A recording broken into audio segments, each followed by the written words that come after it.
Hello friends, आज आपको मैं यूजीसी एनटीए दिसंबर 2019 का कंप्यूटर साइंस का पेपर नंबर 2 का फर्स्ट 20 क्वेश्चंस डिस्कस करूंगा। उनके सॉल्यूशंस डिस्कस करूंगा कि क्वेश्चन का कौन सा आंसर आपका करेक्ट है, वो डिस्कस करूंगा आपसे। तो फर्स्ट क्वेश्चन है, consider the language L equals to A की पावर एन बी की power N minus 3 n greater than 2 on summation equals to a comma b, which one of the following grammar generate the language L। हमें इस language को generate करना है और हमारे पास चार ऑप्शन दिए हुए हैं। इनमें से हमें ये चेक करना है कि भी हमारे कौन से रूल के बेसिस पे ये लैंग्वेज आपकी जनरेट हो सकती है। हमें एक लैंग्वेज क्रिएट करनी है जिसको हमें दिया हुआ है a की पावर n b की पावर n माइनस 3 और कंडीशन दी हुई है कि जो n की वैल्यू है वो आपका 2 से ग्रेटर होना चाहिए। तो अगर हम लोग यहाँ पर n की वैल्यू 4 रख रहे हैं तो हमारी जो लैंग्वेज बनेगी वो आपकी A4 और B4 minus 3 date is A4 और B1। तो हमें ये वाली लैंग्वेज क्रिएट करनी है। हमारे पास 4 रूल्स हैं। उन 4 रूल्स में से हमारा कौन सा रूल ऐसा है जो ये वाली ग्रामर आपकी क्रिएट कर सकता है। तो सबसे पहले हम लोग S इक्वल्स टू ए हम लोग अगर इसको लेंगे तो अगर हम लोग ए को एक्सपेंड करेंगे तो हमारे पास बन जाएगा ए बी। मगर यहाँ पर अगर हम लोग फिर फर्दर ए को एक्सपेंड करेंगे तो आपके पास आ जाएगा ए बी बी और यहाँ पर ए। मगर यहाँ पर हमें सिर्फ ए की बी चाहिए, तो इट मीन्स यहाँ जो फर्स्ट आपका जो ऑप्शन है ये आपका इनकरेक्ट रहेगा। उसके बाद यहाँ पर किसी भी लैंग्वेज में आपके पास लैम्डा नहीं है, तो यहाँ पर आप लैम्डा वाली ऑप्शंस को भी यूज नहीं करोगे। नेक्स्ट जो आपका लास्ट वाला जो ऑप्शन है उसको हम लोग ट्राई करेंगे। सपोज हम लोगों ने यहाँ पर S इक्वल्स टू ए और कैपिटल ए हम लोगों ने ये रूल लिया। उसके बाद इस ए को हम लोग यहाँ एक्सपेंड कर रहे हैं ए कैपिटल ए और बी से। यहाँ पर जो ए की जो नेक्स्ट रूल है वो है नल। तो हम लोग अगर यहाँ पर इस ए को नल से रिप्रेजेंट कर देंगे, ब्लैंक से रिप्रेजेंट कर देंगे, तो हमारी जो ग्रामर बनेगी ए नल और बी। तो अगर हम लोग इसको कंप्लीट करेंगे तो हमारे पास आ जाएगा A4B1। तो इट मींस आपका जो ये फर्स्ट जो आपका जो ये फोर्थ ऑप्शन है, इस ऑप्शन के थ्रू हम लोग ये वाली लैंग्वेज क्रिएट कर सकते हैं। उसके बाद second question, a network with bandwidth of 10 Mbps can pass only average of 12,000 frames per minute, which each frame carrying an average of 10,000 bits. What is the throughput of this network? Basically जो हमें throughput calculate करना है, throughput हमें ये पता होना चाहिए कि थ्रूपुट होती क्या है। सपोज आपके पास एक नेटवर्क है, इस नेटवर्क में आपके पास एक बैंडविड्थ है, ये सपोज आपकी एक बैंडविड्थ है। थ्रूपुट बेसिकली आप इस बैंडविड्थ को कितना एफिशिएंटली यूज कर रहे हो उसको डिफाइन करता है आपका थ्रूपुट। तो हमारे पास क्वेश्चन में दिया हुआ कि भी आप 10 Mbps में से एवरेज 12,000 फ्रेम्स पर मिनट सेंड कर रहे हो और हर एक फ्रेम जो है वो 10,000 बिट्स फॉरवर्ड कर रहा है।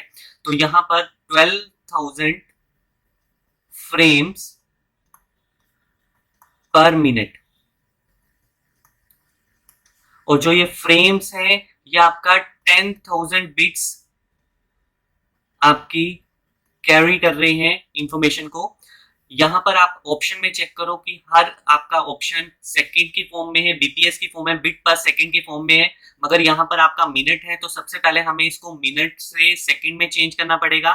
तो यहाँ पर हम लोग 12, तो हमें यहाँ पर फ्रेम्स की वैल्यू को पुट करना है और इसको मिनट से सेकंड में चेंज करना है। तो यहाँ पर हम लोग फॉर्मूला लगाएंगे 12,000 मल्टीप्लाई 10,000 डिवाइड बाय 60, 0 से 0 कट गया। उसके बाद यहाँ पर 2 आ जाएगा, तो ये आपका आ जाएगा 2 मल्टीप्लाई 10 की पावर 6 और इसको हम लोग बोलते हैं 2 Mbps।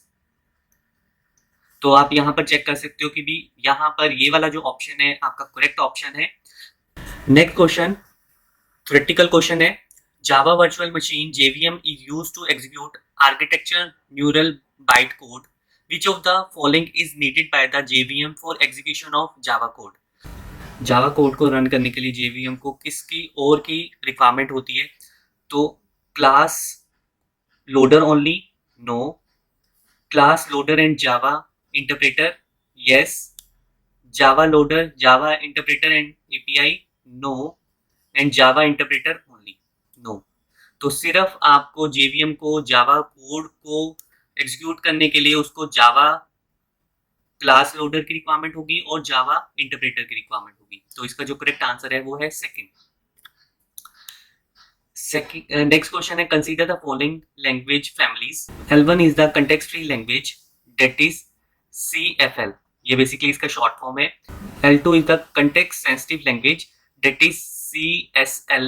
L3 is the recursively numerable language, that is REL. और L4 is the recursive language, that is RL. तो हमारे पास चोम्स्की हायरार्किकल डायग्राम है, उसके थ्रू हम लोग चेक करेंगे कि भी जो ये फैमिलीज हैं ये किस किस की सबसेट है. हमारे पास जो ऑप्शन दिए हुए हैं 4 ऑप्शन है, इसमें से हमें करेक्ट ऑप्शन चूज करना है. सबसे पहले आपकी जो लैंग्वेज होती है वो होती है आपकी रेगुलर लैंग्वेज. उसके बाद नेक्स्ट जो आपकी लैंग्वेज होती है वो होती है आपकी CFL, that is context free language. उसके बाद जो नेक्स्ट लैंग्वेज होती है वो होती है आपकी CSL, कंटेक्स्ट सेंसिटिव लैंग्वेज. उसके बाद नेक्स्ट जो आपकी लैंग्वेज होती है वो होती है आपकी रिकर्सिव लैंग्वेज. उसके बाद नेक्स्ट जो आपकी लैंग्वेज होती है वो होती है आपकी रिकर्सिवली न्यूरेबल लैंग्वेज. तो आप यहाँ पर चेक कर सकते हो कि जो L1 है वो सबसेट है आपकी L2 की, दैट इज CSL. उसके बाद जो L2 है वो आपकी सबसेट है RL की, दैट इज रिकर्सिव लैंग्वेज. और उसके बाद जो कि है हमारी L4. उसके बाद L4 जो है वो रिकर्सिव, जो L4 है वो हमारी सबसेट है REL, recursively Neurable language, that is L3. तो यहाँ पर जो सीक्वेंस बना L1 subset L2 subset L4 subset L3, तो इसका करेक्ट आंसर आएगा आपका third. A counting semaphore is initialized to 8 3-weight function operations and 4 signal operations are applied. Find the current value of semaphore value. Suppose आपने एक semaphore create किया हुआ है, उसकी अभी वैल्यू है 8. आपने उसमें 3-weight मेथड लगाने हैं. तो 3-weight मेथड का मतलब है कि आप 3-weight मेथड का मतलब है कि आपने उसमें -1 करना है. तो जब आप 3 टाइम -1 करोगे तो आपका 7 आ जाएगा. 7 में -1 करोगे तो 6 आ जाएगा. 6 में आप -1 करोगे तो आपका 5 आ जाएगा. उसके बाद 4 सिग्नल मेथड ऑपरेशन आप परफॉर्म कराओगे तो उसका मतलब है कि आप उसमें ऐड करोगे 1 वैल्यू प्लस 1 वैल्यू. तो आप 5 से 6 करोगे, 1 वैल्यू ऐड करोगे. फिर उसके बाद 6 to 7 वैल्यू 1 ऐड करोगे. 7 to 8 1 वैल्यू ऐड करोगे. उसके बाद 8 to 9 1 वैल्यू ऐड करोगे. तो करंट जो भी सेमाफोर की वैल्यू होगी, वेरिएबल की वैल्यू होगी, वो होगी 9. तो इसका करेक्ट आंसर है फर्स्ट 9. मीन्स जब भी हम लोग वेट ऑपरेशन परफॉर्म कराते हैं तो हम लोग उस सेमाफोर वेरिएबल में -1 वैल्यू को डिटेक्ट करते हैं. अगर हमें सिग्नल ऑपरेशन को परफॉर्म कराना है तो उस वेरिएबल में हम लोग +1 वैल्यू को ऐड करते हैं. नेक्स्ट क्वेश्चन है द ऑर्डर ऑफ स्कीमा. हमें इसमें ऑर्डर बताना है स्कीमा का क्या है. हमारे पास 2 स्कीमा दिए हुए हैं, first schema and second schema. ये बहुत ही इजी क्वेश्चन है. सिर्फ आपने ये चेक करना है कि भी इसमें नंबर ऑफ बिट्स कितनी है. इसमें नंबर ऑफ बिट्स 5 है और इसमें नंबर ऑफ बिट्स 2 है. मीन जो आपके डेसिमल में जो नंबर ऑफ बिट्स दी हुई है उसको हम लोगों ने रिप्रेजेंट किया 5 बिट्स एंड 2 बिट्स. तो उसी के अकॉर्डिंग आपका यहाँ पर स्कीमा बनेगा. ये 5 स्कीमा बनेगा और ये सेकंड स्कीमा बनेगा. तो इसका जो करेक्ट आंसर है वो है second. Next given following equation. आपने इस इक्वेशन को सॉल्व करना है और उसमें जो बेस b है उसकी वैल्यू को फाइंड आउट करना है. तो यहाँ पर सबसे पहले हम लोग इस एक्सप्रेशन को लिखेंगे प्लस b - 2 = 75 8। अब आप ये देखोगे कि भी जो B है इसकी वैल्यू आपकी इन चार ऑप्शन में से आपको चेक करनी है 3 6 7 5। अगर हम लोग यहाँ पर B की वैल्यू को 3 चूज करते हैं तो कभी भी आपकी अगर बेस की वैल्यू हम लोग जो भी चूज करेंगे तो उसकी जो रेंज है उससे लेस 1 वैल्यू होगी। मीन्स अगर हम लोग यहाँ पर B ले रहे हैं तो कभी भी उस वैल्यू आपकी उस बेस से एक्स्ट्रा नहीं हो सकती, ग्रेटर नहीं हो सकती। तो इट मीन्स ये फर्स्ट ऑप्शन जो है ये तो आपका होगा ही नहीं। हमें सिर्फ 6 7 और 5 वाले ऑप्शन को चेक करना है। तो हम लोग पहले इसको सॉल्व करेंगे। हम लोग सॉल्व कैसे करेंगे? 2 मल्टीप्लाई बी की पावर 0 प्लस 4 मल्टीप्लाई बी की पावर 1 प्लस 1 मल्टीप्लाई बी की पावर 2। उसके बाद हम लोग इस 1 1 2 को सॉल्व करेंगे। 2 मल्टीप्लाई बी माइनस 2 की power 0 plus 1 multiply B minus 2 की पावर 1 1 मल्टीप्लाई बी की पावर माइनस बी माइनस 2 की पावर 2। उसके बाद यहाँ पर हम लोग करेंगे 5 मल्टीप्लाई 8 की पावर 0 प्लस 7 मल्टीप्लाई 8 की पावर 1। उसके बाद हम लोग यहाँ पर इसको सॉल्व करेंगे। B square plus 4b plus B naught means आपका 1 2 प्लस। उसके बाद यहाँ पर हम लोग इसको B square plus 4 minus 4b plus b minus 2 plus यहाँ पर ये 1 हो जाएगा तो यहाँ पर आ जाएगा 2। और इसको जब हम लोग सॉल्व करेंगे तो यहाँ पर 8 की पावर 0 मीन्स 1 5 प्लस 8 की पावर 1 मीन्स 8 7 मल्टीप्लाई 8 56। तो यहाँ पर आप इसको सॉल्व करोगे। सबसे पहले जो कट रहे हैं हम लोग उसको काटेंगे। 4b हमारा यहाँ से ये कट रहा है। उसके बाद ये 2 कट रहा है। अब हम लोग यहाँ पर क्या करेंगे? 2b स्क्वायर प्लस उसके बाद यहाँ पर आएगा b equals to sorry plus उसके बाद 4 प्लस 2 6 इक्वल्स टू 61। अब हम लोग इसको सॉल्व फर्दर करेंगे। b तो 6 इधर चला जाएगा तो यहाँ पर हो जाएगा आपका 55। तो हम लोग यहाँ पर वैल्यूज को पुट करेंगे। अगर हम लोग b की वैल्यू को 6 पुट कर रहे हैं तो 36 मल्टीप्लाई 2 तो ये आपका अनइक्वल हो जाएगा तो ये वाला ऑप्शन भी नहीं आपका आएगा। उसके बाद आप 7 को चेक करोगे 7 ऑप्शन भी नहीं आएगा। जब 6 नहीं आएगा तो 7 भी नहीं आएगा। उसके बाद आप 5 को चेक करोगे तो यहाँ पर आप 2 मल्टीप्लाई 5 की power 2 means 25 plus 5 equals to 55। तो आपका यहाँ पर 50 प्लस 5 55 तो दोनों आपके इक्वल हो जाएंगे। तो इट मीन्स इसका जो करेक्ट आंसर है वो है 4। मीन्स जो बेस b की जो वैल्यू होगी वो 5 होगी। उसके बाद which of the following class of IP address has the last address is 223.225.225.225। तो इसका जो करेक्ट आंसर है वो है क्लास सी। क्योंकि जो क्लास सी है वो 192.0.0.0 से स्टार्ट होके 223.255 तक आपकी इस क्लास की रेंज आती है। तो इसका जो करेक्ट आंसर है वो है क्लास सी। क्योंकि उसने हमसे लास्ट एड्रेस पूछा है कि किस क्लास का वो लास्ट एड्रेस है तो वो बेसिकली क्लास सी का लास्ट एड्रेस है। नेक्स्ट क्वेश्चन है the full form of ICANN। तो इसका जो करेक्ट आंसर है वो है आपका internet corporation of for assigned names and numbers. तो इसका करेक्ट आंसर है आपका फर्स्ट। उसके बाद which of the following is not needed by encryption algorithm use in cryptography. जब हम लोग क्रिप्टोग्राफी में इंक्रिप्शन एल्गोरिथम यूज करते हैं तो उस केस में आपको कौन सी पैरामीटर्स की रिक्वायरमेंट नहीं होती है वो हमें देखना है। कि जब हम लोग एल्गोरिथम यूज करते हैं तो हमें की रिक्वायरमेंट होती है। उसके बाद जो मैसेज आपने सेंड करना है उसकी रिक्वायरमेंट होती है।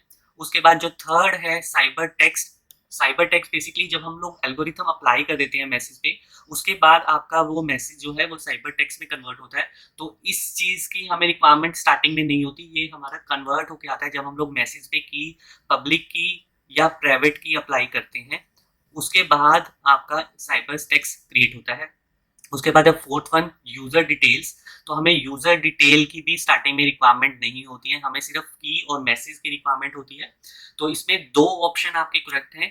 जो आपकी की आई थी दिसंबर 2019 की, तो उसमें दोनों ऑप्शन आपके करेक्ट थे। अगर किसी स्टूडेंट ने थर्ड ऑप्शन को करेक्ट किया होगा तो उसको 1 मार्क मिला होगा, और अगर फोर्थ ऑप्शन भी अगर दिया होगा तो वो भी करेक्ट होगा।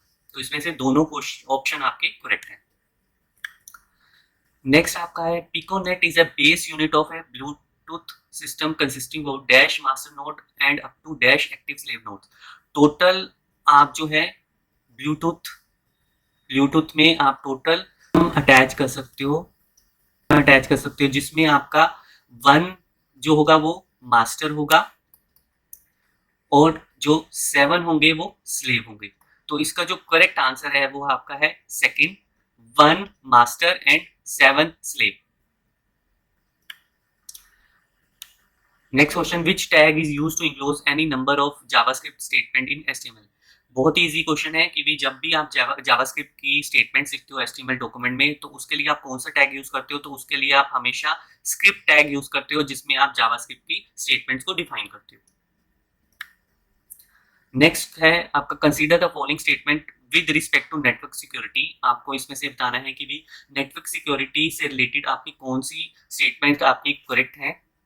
Message confidentiality means that the sender and receiver expect privacy. तो ये स्टेटमेंट आपकी करेक्ट है कि जब भी आप मैसेज को कॉन्फिडेंशियल आप सेंडर करते हो तो दोनों सेंडर और रिसीवर को प्राइवेसी की रिक्वायरमेंट होती है। उसके बाद है message integrity means that the data must arrive at the receiver exactly as they were sent. तो इसका मतलब होता है कि भी जब भी आप डाटा को सेंड कर रहे हो तो वो उसी टाइम पे आपका एग्जैक्टली रिसीवर को सेंड होना चाहिए। तो ये स्टेटमेंट भी आपकी करेक्ट है। उसके बाद नेक्स्ट स्टेटमेंट है message authentication means the receiver is ensure the message is coming from the intended sender. तो ये वाली भी स्टेटमेंट आपकी ट्रू है। तो आपकी तीनों स्टेटमेंट ट्रू है, तो इसका जो करेक्ट आंसर है वो है आपका 4। नेक्स्ट आपको मैच करना है लिस्ट 1 और लिस्ट 2 को। तो सबसे पहले आपके पास है physical layer. Physical layer basically आपकी concern with transmitting raw bits over a communication channel. तो यहाँ पर ए जो मैच कर रही है वो सेकंड से मैच कर रही है।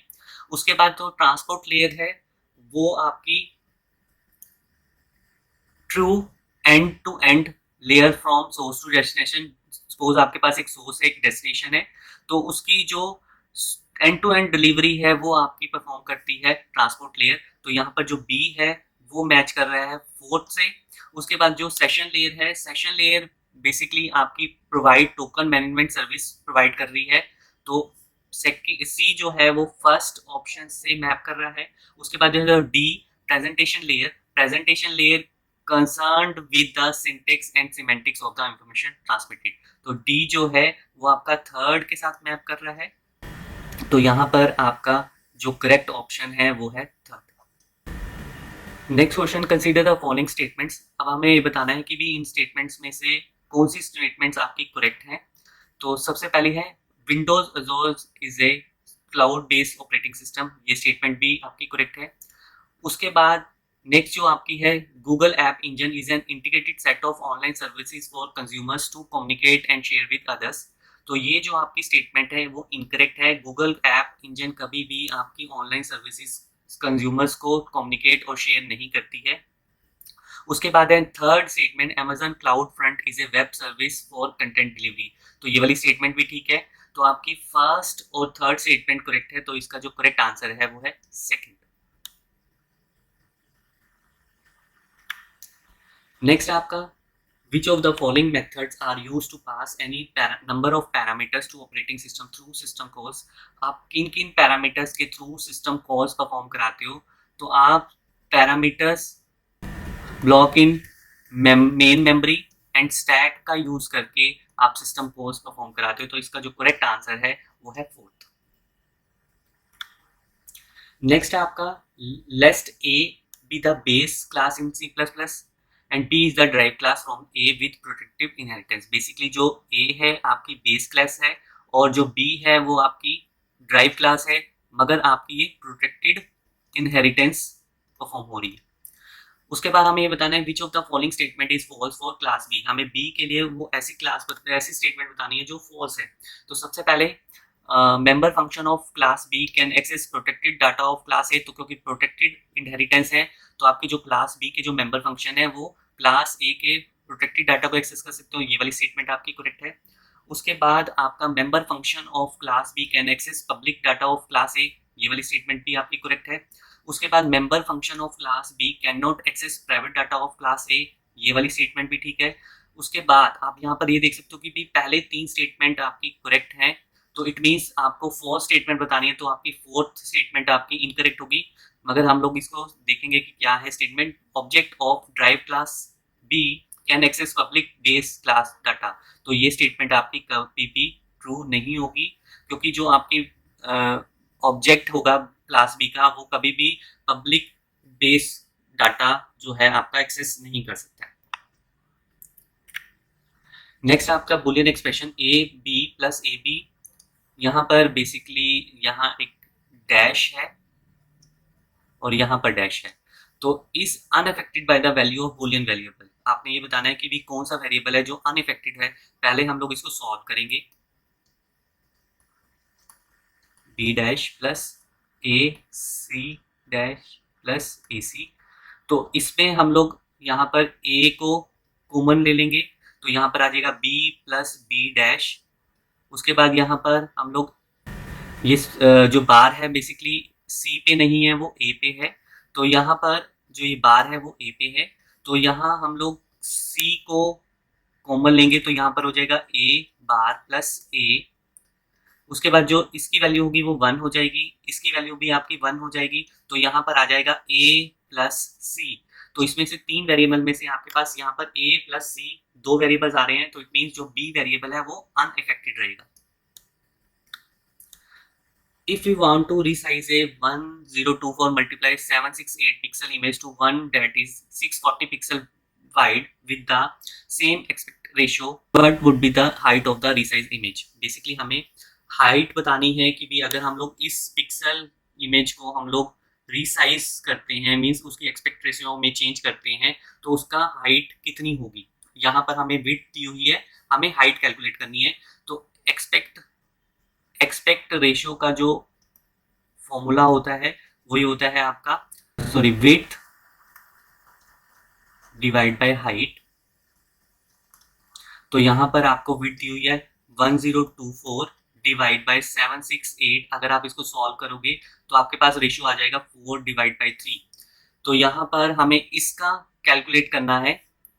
तो यहाँ पर एक्सपेक्ट रेशियो हमारे पास दी हुई है 4/3। हमारे पास वो 640 वाइड दिया हुआ है, हमें हाइट कैलकुलेट करनी है। तो इसको हम लोग जब सॉल्व करेंगे तो यहाँ पर हो जाएगा 640 डिवाइड बाय 4 मल्टीप्लाई 3। तो जब हम लोग इसको सॉल्व करेंगे तो आपके पास आ जाएगा 480। तो आप यहाँ पर थर्ड ऑप्शन जो है 480 पिक्सल मीन्स अगर हम लोग 1024 को 640 में चेंज कर रहे हैं तो हमारा जो 768 का जो पिक्सल इमेज है जो हाइट इमेज है उसकी वो 480 पिक्सल्स में चेंज हो जाएगी। Which of the following CPU scheduling algorithm is or are supported by the Linux operating system? तो हमें इसमें से बताना है कि भी कौन सी जो एल्गोरिथम है शेड्यूलिंग एल्गोरिथम वो operating system Linux operating system support करती है। सबसे पहले फर्स्ट स्टेटमेंट है non primitive priority scheduling, basically इसको सपोर्ट नहीं करती है।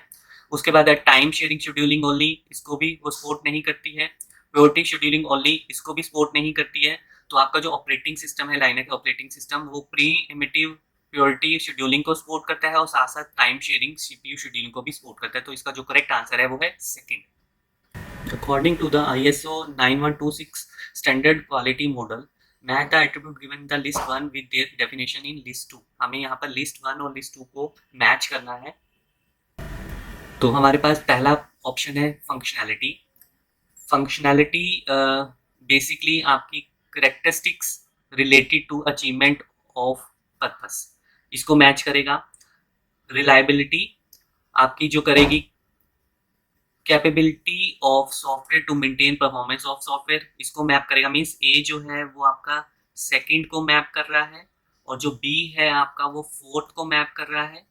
उसके बाद जो एफिशिएंसी है, relation between level of performance amount of resources, उसको मैप करेगा। तो यहाँ पर जो सी है वो ए वन को मैप कर रहा है। उसके बाद जो फोर्थ वन है मेंटेनेबिलिटी, वो बेसिकली आपका थर्ड को मैप करेगा, effort needed to make for improvement. तो वो बेसिकली आपका डी जो है वो थर्ड को मैप करेगा। तो इसके अकॉर्डिंग आपका जो करेक्ट ऑप्शन है वो है आपका 3। Next, last question. When using Discastra algorithm to find the shortest path in a graph, which of the following statement is not true? हमें बताना है कि भी कौन सी स्टेटमेंट जो है वो ट्रू नहीं है डिस्कास्ट्रा एल्गोरिथम के बेसिस पे। हमें शॉर्टेस्ट पाथ ग्राफ का कैलकुलेट करना है डिस्कास्ट्रा एल्गोरिथम के थ्रू। तो हमें बताना है कि भी कौन सी स्टेटमेंट ट्रू नहीं है। तो फर्स्ट स्टेटमेंट है, it can find the shortest path with in the same graph data structure. तो हम लोग जब भी डिस्कास्ट्रा एल्गोरिथम यूज करते हैं तो हम लोग उस ग्राफ में शॉर्टेस्ट पाथ के थ्रू फाइंड आउट करते हैं। तो ये वाली स्टेटमेंट करेक्ट है आपकी। Every time a new node is visited, we choose the node with the smallest known distance or cost weight to visit first. तो हम लोग यहाँ पर जब भी डिस्कास्ट्रा एल्गोरिथम यूज करते हैं तो हमारा जो भी डिस्टेंस होगा या वेट होगा उस वो मिनिमम होना चाहिए, उसी के थ्रू हम लोग विजिट करते हैं। तो ये वाला ऑप्शन भी ठीक है। उसके बाद है shortest path always pass through least number of vertices. ये जो स्टेटमेंट है ये आपकी इनकरेक्ट है।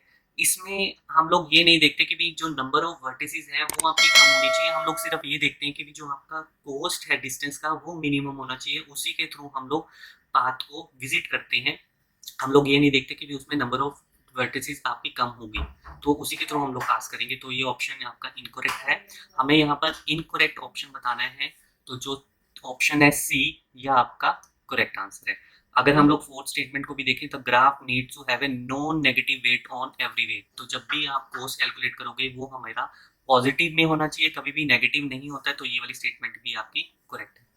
तो आई होप आपको ये 20 क्वेश्चंस आपको समझ आए होंगे, अंडरस्टैंड हुए होंगे। तो नेक्स्ट जो 20 क्वेश्चंस है उनकी जो वीडियो है वो पार्ट 2 में मैं आपको बताऊंगा। Thank you.